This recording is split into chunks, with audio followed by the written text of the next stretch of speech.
ನಿರಂತರವಾಗಿ ಸುರಿಯುತ್ತಿರುವ ಮಳೆಯಿಂದ ರಾಷ್ಟ್ರೀಯ ಹೆದ್ದಾರಿಯಲ್ಲಿ ವಾಹನ ಸಂಚಾರ ದುಸ್ತರವಾಗ್ತಾ ಇದ್ದು ಶನಿವಾರ ಬಿಸಿ ರೋಡ್ ಮಂಗಳೂರು ರಾಷ್ಟ್ರೀಯ ಹೆದ್ದಾರಿಯಲ್ಲಿ 2 ಪ್ರತ್ಯೇಕ ಅಪಘಾತಗಳು ಸಂಭವಿಸಿದ ಘಟನೆ ನಡೆದಿದೆ. ತುಂಬಿ ನಿವಾಸಿ ಪ್ರವೀಣ್ ಎಂಬವರು ಚಲಾಯಿಸ್ತಾ ಇದ್ದ ಕಾರು ಚಾಲಕನ ನಿಯಂತ್ರಣ ತಪ್ಪಿ ರಾಮಲ್ಕಟ್ಟೆ ಎಂಬಲ್ಲಿ ರಸ್ತೆಯಿಂದ ಕೆಳಗಿನ ಗುಂಡಿಗೆ ಉರುಳಿದೆ.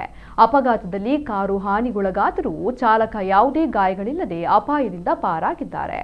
ಇನ್ನೊಂದೆಡೆ ಬಿಸಿ ರೋಡ್ ಉಳ್ಳಾರ ರಸ್ತೆಯಲ್ಲಿ ಸಜಿಪನಡು ಸಮೀಪದ ದೇರಾಜ ಎಂಬಲ್ಲಿ ಲಾರಿಯೊಂದು ರಸ್ತೆ ಬದಿಗೆ ಜಾರಿ ವಾಲಿ ನಿಂತಿದೆ.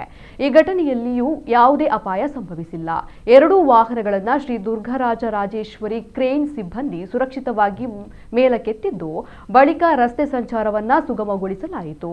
ಕಳೆದ ಕೆಲವು ದಿನಗಳಿಂದ ಸುರಿಯುತ್ತಿರುವ ಭಾರಿ ಮಳೆಯಿಂದ ರಸ್ತೆಗಳು ಜಾರುವಂತಾಗಿದ್ದು ಇಂತಹ ಅಪಘಾತಗಳು ಹೆಚ್ಚಾಗ್ತಾ ಇರುವ ಹಿನ್ನೆಲೆಯಲ್ಲಿ ವಾಹನ ಸವಾರರು ಮಳೆಗಾಲದಲ್ಲಿ ಅತಿ ಎಚ್ಚರಿಕೆಯಿಂದ ವಾಹನ ಚಲಾಯಿಸುವಂತೆ ಪೊಲೀಸರು ಹಾಗೂ ಸಂಬಂಧಿತ ಅಧಿಕಾರಿಗಳು ಮನವಿ ಮಾಡಿದ್ದಾರೆ.